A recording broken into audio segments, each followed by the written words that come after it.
guys, welcome back to the channel. Hope you guys are doing absolutely fine. और भाई अभी सारा काम वाम खत्म किया और सब फ्रेश होके निकला। अभी सोचा कि चलो कुछ ना कुछ तो बनाऊंगा। अभी कुछ आज का व्लॉग कंटिन्यू करने का था मेरे को, लेकिन यार व्लॉग कंटिन्यू करता उसके पहले यार ये जो मेरा सस्ता सा ट्राइपॉड जो देख रहे हो, देखो इसका ये माउंट जो होता है ये टूट गया, क्योंकि यूजुअली मैं इसी पे रख के मतलब फ़ोन को इसी में फ़ोन को पुट करके फ़ोन को लगाकर ऐसा व्लॉग कंटिन्यू करता था। और कभी कभी पकड़े हाथ थक जाते थे तो मैं इसको रख भी देता था। ट्राइपॉड था, छोटा सस्ता था, ये आसानी से मिल जाएगा मार्केट में। लेकिन प्रॉब्लम ये है कि अभी लॉकडाउन है और अभी कुछ खुला नहीं होगा। खासकर इस तरह के शॉप जो होते हैं जिसमें ट्राइपॉड ये सब जहाँ मिलता है, तो ये सब तो डेफिनेटली अभी खुला नहीं होगा, बंद होगा। वही सोच रहा हूँ कि इसका भी क्या करूँ, कुछ ना कुछ तो जुगाड़ करना पड़ेगा। देखता हूँ इसको फेविक्विक से चिपका कर, अगर चिपकाने से काम बना तो ठीक है, नहीं तो कुछ दिन मेरे को ऐसे ही ब्लॉग बनाना पड़ेगा। खैर इसके लिए कोई टेंशन नहीं है अपने को, अपन ये काम बहुत आराम से कर लेंगे। तो भाई आज मैं तुमको बताऊंगा, मैं ब्लॉग स्टार्ट करने के पहले मैं तुमको बता दूं कि आज मैं तुमको बताऊंगा फिल्म मेकिंग के बारे में थोड़ा सा और डिटेल, कि यूजुअली जो फिल्म से में तो यूजुअली जो तुम एड फिल्म में या फिल्म में जो तुम लोकेशंस देखते हो वो किस तरह के लोकेशन होते हैं और किस किस तरह का इक्विपमेंट हम लोग यूज़ करते हैं, थोड़ा उसके बारे में आज डिटेल में हम लोग बात करेंगे। तो जिनको नहीं पता है तो भाई अगर जानना है तो वीडियो में बने रहना, वीडियो को एंड तक देखना, तुमको पता चलेगा कि भाई क्या क्या इक्विपमेंट हम लोग यूज़ करते हैं और किस तरह से फिल्म मेकिंग हम लोग कंप्लीट करते हैं। आज थोड़ा बताता हूँ इसके बारे में। तो चलो हेलो गाइस, फाइनली मैंने अपना ट्राइपॉड चिपकाने का कोशिश किया, बट वो हुआ नहीं, वो चिपक नहीं पाया, क्योंकि भाई वो उसका जो माउंट रहता है ना, उसमें जो स्प्रिंग लगी रहती है ना, बहुत हार्ड स्प्रिंग होती है। और चिपकाने के बाद भी अगर आप जब उसको पुल करोगे स्प्रिंग को तो वो टूट जा रहा है। तो भाई मेरे को अब दूसरा ट्राइपॉड लेना पड़ेगा। मैं कुछ नहीं तो भाई ऑनलाइन ऑर्डर कर दूंगा, अमेजोन से वो आ जाएगा कुछ टाइम में जाके। अगर नहीं ले पाया तो ऑनलाइन ऑर्डर कर दूंगा। खैर छोड़ो ये सब बातें। अभी शाम के 6:30 बज चुके हैं और मैं तुमको बताता हूँ कि थोड़ा फिल्म मेकिंग के बारे में। कि देखो बेसिकली जिनको फिल्म मेकिंग के बारे में जानना है, या फिर जो लोग देख रहे हो जिनको फिल्म मेकिंग में इंटरेस्ट है, जानना है, तो भाई मेरे बातों पे गौर करना, पीछे के बैकग्राउंड पे गौर मत करना, ठीक है? जो मैं बोल रहा हूँ उस पर गौर करना। देखो यूजुअली जब हम लोग शूट पे जाते हैं, शूटिंग करने के पहले बहुत सारी चीजें होती हैं। मान के चलो जैसे मेरे पास प्रोजेक्ट आया, सपोज कि कोई एडवर्टीजमेंट का प्रोजेक्ट आया, तो अब सबसे पहला काम जो मुझे करना रहता है एज अ प्रोडक्शन कंट्रोलर या एज अ लाइन प्रोड्यूसर, चाहे मैं जो कर रहा हूँ, तो जो सबसे पहला काम मेरे को करना रहता है ना, कि सबसे पहले स्क्रिप्ट का ब्रेक डाउन, कि भाई उसमें कैरेक्टर्स कितने हैं, आर्टिस्ट कितने हैं और लोकेशंस क्या क्या है। वो आर्टिस्ट भी देखो 3-4 तरह के, एक होगा मेन आर्टिस्ट जो लीड रोल में रहेगा, जिसके डायलॉग्स होंगे।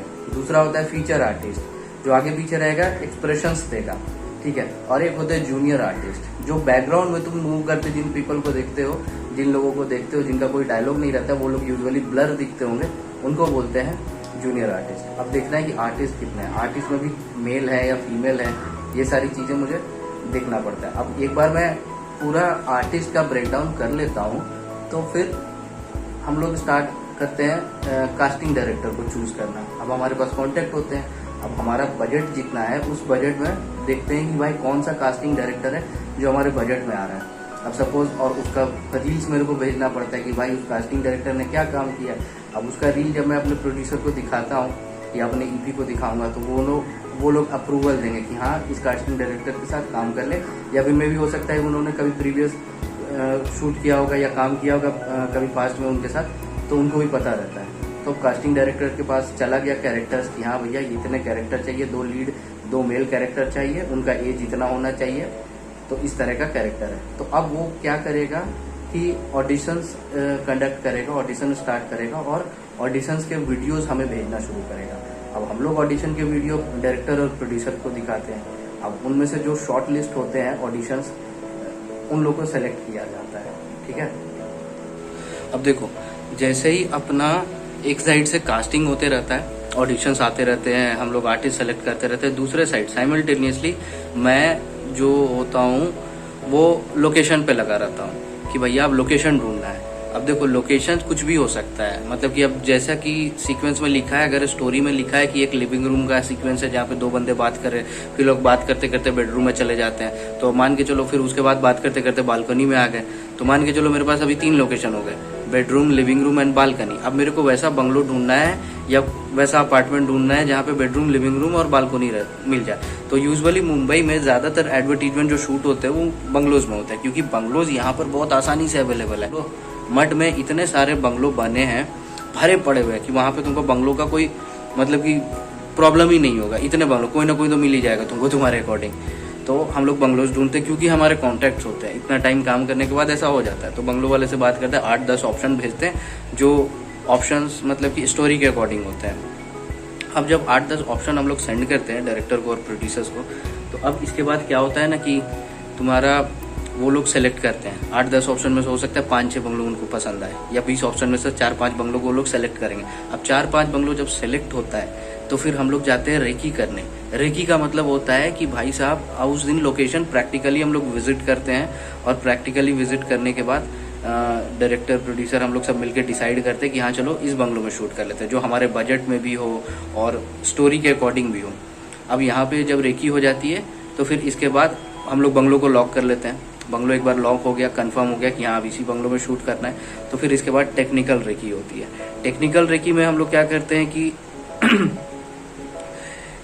उस दिन डीओपी यानी डायरेक्टर ऑफ फोटोग्राफी जिसको बोलते हैं, जिसको नॉर्मल लैंग्वेज में आप कैमरामैन भी बोलते होगे, तो जो डीओपी होता है, मैं प्रोडक्शन लाइन प्रोड्यूसर जो भी हूँ मैं, फिर प्रोड्यूसर, डायरेक्टर और लाइट का बंदा, गैफर, प्रोडक्शन डिज़ाइनर जो आर्ट का पूरा सेटअप करेगा। तो हम लोग सारे लोग लोकेशन विजिट करते हैं। अब लोकेशन विजिट जिस दिन हम लोग करते हैं टेक रेकी में, उस दिन डिसाइड हो जाता है कि हाँ भाई मान के चलो ये वॉल का कलर ब्लू है, तो अभी डायरेक्टर को चाहिए कि नहीं ये ब्लू नहीं दिखना है, इसको ग्रीन करने का है। तो ये काम होता है प्रोडक्शन डिज़ाइनर का, जो पूरा इंटीरियर को डिज़ाइन करता है नए तरीके से, ताकि देखने में वो एकदम नया लगे। और एकदम मतलब अगर स्टोरी में अगर ऐसा दिख रहा है कि हाँ एकदम नया लैविश दिख रहा है, तो वो उसको पूरा इंटीरियर डेकोरेट करके पूरा नया एकदम चकचक बना देगा, मस्त एकदम। तो प्रोडक्शन डिज़ाइनर फिर अपना बात बोलता है कि हाँ चलो ठीक है, इसका कलर पैलेट चेंज होगा। अब यहाँ पे मान के चलो पीछे में ये जो अलमीरा मेरा दिख रहा है, इसके जगह पे टेबल लैंप होना चाहिए, या टेबल होना चाहिए, या बेड ऐसा होना चाहिए। ये सारी चीज़ें वहाँ पे डिस्कस होगी, और फिर प्रोडक्शन डिज़ाइनर अपने हिसाब से सेट कंस्ट्रक्ट करेगा, उस पर काम करना शुरू करेगा, मतलब उसको लोकेशन को स्क्रिप्ट के अकॉर्डिंग डिज़ाइन करेगा, सीधा सा बात में। अब देखो गैफर क्या करता है, अब गैफर और डीओपी का डिस्कशन होते रहता है कि लाइट्स किधर किधर लगनी है। अभी मान के चलो मैं इधर खड़ा हूँ, मैं यहाँ पे खड़ा होकर अगर शूट कर रहा हूँ, तो यहाँ मेरा चेहरा दिख रहा है, तो यहाँ से मेरी लाइटिंग आनी चाहिए कि यहाँ से ऐसी लाइटिंग आ रही है जिससे पूरा मेरा चेहरा दिख रहा है, ताकि मतलब वो चीज़ दिखे मतलब कैमरा पे। विदाउट लाइटिंग तुम मतलब कि अच्छे से शूट नहीं कर सकते हो। लाइटिंग बहुत इंपॉर्टेंट है। तो लाइटिंग किधर होनी चाहिए, कहाँ पे होनी चाहिए, कहाँ पे लाइट लगेगी। फिर यहाँ से के बाद अगर लिविंग रूम का हो गया तो फिर वो लोग डिस्कस करेंगे दूसरे लोकेशन पे कि अब यहाँ पे कहाँ लाइट लगाना है। तो बेसिकली गैफर का काम यही होता है, लाइटिंग करना। तो टेक्निकल रेकी के दिन सारी टेक्निकली चीज़ें होती हैं, सारा टेक्निकल प्लान हो जाता है कि हाँ अब शूट को एग्जीक्यूट कैसे करना है। अब देखो अब फाइनली इसके बाद क्या होता है कि अब आ जाता है शूट का टाइम, कि मतलब शूट के टाइम के पहले जब सेट वेट पूरा कंस्ट्रक्ट हो जाता है, सब कुछ बन के रेडी हो जाता है, तो जो शूट डेट हमारा होता है उस डेट पे हम लोग जाके फिर शूट करते हैं, और फिर फाइनली उस दिन शूट एग्जीक्यूट होता है। और जब तक शूट खत्म ना हो तब तक हम लोग का काम खत्म नहीं होता है। ऐसा नहीं कि एक बार शूट स्टार्ट हो गया फिर अपन लोग बैठ गए, नहीं। कभी भी किसी भी चीज़ की रिक्वायरमेंट हो सकती है सेट पे जो मुझे पूरी करनी होती है। किसी भी चीज़ की रिक्वायरमेंट हो सकती है, मतलब क्या बोलूँ, बता नहीं सकता हूँ इसके बारे में। तो बेसिकली नॉर्मल सा अगर लैंग्वेज में बताऊँ तो इसी तरह से शूट होता है, मतलब देखा जाए तो ये प्लानिंग होती है शूट की। और कभी मतलब कि ठीक है, अब तो बहुत जल्दी अब तो ऐसा हो रहा है कि भाई अपना काम भी स्टार्ट होने वाला है, क्योंकि भाई अपडेट मिल रही है कि अब धीरे धीरे मतलब अनलॉक करना स्टार्ट करेंगे मुंबई में। और जैसे मतलब एक बार में तो सारा का सारा पूरा अनलॉक नहीं कर लेंगे, धीरे धीरे थोड़ा रिस्ट्रिक्शन रहेगा। हो सकता है हमारे लिए गाइडलाइन आए, जैसे 2020 में जब शूट वापस से स्टार्ट हुआ था तो उसमें गाइडलाइन आई थी कि शूटिंग में ज़्यादा लोग इन्वॉल्व नहीं होंगे। अगर एक एड शूट है तो मैक्सिमम 30 क्रू मेंबर्स रह सकते हैं। हालांकि शूट में 30 क्रू मेंबर्स लेके काम करना बहुत मुश्किल होता है। नॉर्मली 70 से 80 लोग तो रहते ही रहते हैं एक शूट पे, जहाँ तक मैं जानता हूँ। जितना शूट मैंने किया 70 से 80 लोग रहते हैं। और बड़ा शूट है, बड़ा एडवर्टीजमेंट है, तो कम से कम 100 से 150, 200, 250 भी लोग हो सकते हैं। मतलब कि इतने लोगों का काम होता है। मतलब भाई जिनको नहीं, मतलब कि क्या बोलूँ, मुझे भी पहले पता नहीं था कि शूटिंग में इतने लोग इन्वॉल्व होते हैं और किनका क्या काम होता है। मुझे भी लगता था कि नॉर्मल लोगों के जैसा जो हम पर्दे पे देखते हैं, ऐसा लगता था कि बस उतना ही लोग हैं, उतना ही लोग का काम है। ज़्यादा से ज़्यादा कौन होगा, डायरेक्टर होगा, एक प्रोड्यूसर होगा, और कौन होगा ज़्यादा से ज़्यादा। लेकिन ऐसा नहीं होता है, बहुत सारे लोग रहते हैं। मतलब कि जो आप स्क्रीन पे देखते हो वो शूटिंग का 50% भी नहीं होता है। मोर देन 75% स्क्रीन के पीछे होते हैं हम जैसे लोग जो काम करते रहते हैं, जो एक शूट को एग्जीक्यूट करने के लिए अपनी जी जान से मेहनत करते रहते हैं, जो पूरा शूट को एग्जीक्यूट करते हैं।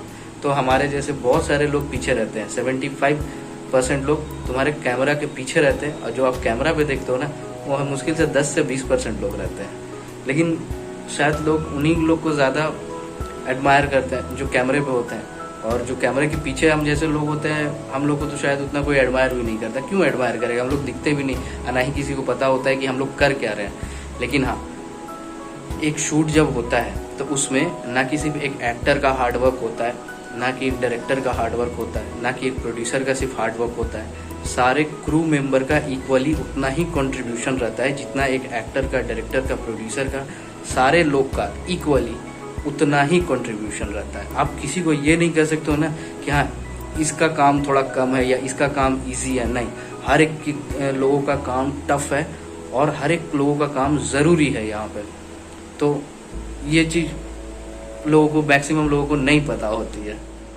तो भाई लोग, रात के बज गए 9:30 और बना रहे हैं हम लोग डिनर। डिनर में आज कुछ नहीं, आज खास नहीं है। दाल खिचड़ी, दाल नहीं, आज दाल चावल खा रहे हैं हम लोग। दाल खिचड़ी नहीं, दाल चावल। तो सब भाई ठीक है। अब खाली इंतज़ार कर रहा हूँ कि भाई देखो कब सर्कुलर आता है और जल्दी से जल्दी अपना काम स्टार्ट होता है। ये पता है, अभी मेरे घर के नीचे एक बंदा रहता है, वो एज अ एडी वर्क करता है टीवी सीरियल्स में। तभी वो मेरे को मिला, मैं पूछा भी उनसे, मतलब मेरे भाई के, मतलब बड़े भाई के फ्रेंड है। तो मैं पूछा, एक बात बताओ, ये जो सीरियल वीरियल है ये सब किधर शूट हो रहा है? तो बोल रहा था, तो उसने मेरे को बताया कि जो जितने भी अभी तुम सीरियल्स देख रहे हो ना टीवी पे, तारक मेहता और पता नहीं श्री गणेश और ऑल द सी, तो वो बताया मेरे को कि सारे शूट अभी गोवा में चल रहे हैं। बोला सारा वहाँ पे सेटअप वेटअप क्रिएट करके रखा था। बोला 2 महीना उन्होंने प्रॉपर गोवा में शूट किया है, और फिर अभी जाके गोवा में कोरोना केसेस थोड़ा बढ़ा है, तो फिर वहाँ से लोग निकल कर फिर वापस बैक टू मुंबई आए हैं। तो अभी जस्ट मेरे को ये सारी चीज़ें पता चली। बोला कि सही है यार, अगर सीरियल वाले लोग का काम चल रहा था, सिर्फ हम ऐड वाले लोग का और फिल्म वाले लोग का काम बंद हुआ था। सीरियल्स बाकी चल रहे थे भाई। कुछ गोवा में शूट कर रहे हैं और कुछ लोग आउटडोर कर रहे थे, मतलब सीधा कहने का मतलब आउट ऑफ मुंबई कर रहे थे, क्योंकि महाराष्ट्र मुंबई में तो अभी शूट करना तो मतलब कि बंद ही कर दिया था, अलाउड नहीं था अभी फिलहाल के लिए। सारा शूट शटडाउन था, और प्रॉपर गाइडलाइन आई थी कि भाई 31 मई तक शटडाउन रहेगा। अब देखो 31 मई के बाद कुछ नया सर्कुलर आता है तो भाई उसमें पता चलेगा कि कब से हम लोग शूट स्टार्ट करने वाले हैं। क्योंकि भाई शूट वूट के लिए तो अभी तो कॉल्स वॉल्स तो आना शुरू हो गए हैं। 1-2 प्रोड्यूसर का तो मेरे पास स्क्रिप्ट भी आ चुका था पुणे में शूट करने के लिए। लेकिन ठीक है, अभी जब तक सर्कुलर आया नहीं है, जब तक गाइडलाइन आया नहीं, तो हम लोग शूट नहीं स्टार्ट कर सकते भाई। तो चलो लेट्स सी, देखते हैं अभी कहाँ तक, कब तक सर्कुलर आता है अभी गवर्नमेंट का। अरे यार ये वाला फिर बंद है, खुला है, सॉरी, इसको बंद करो यार।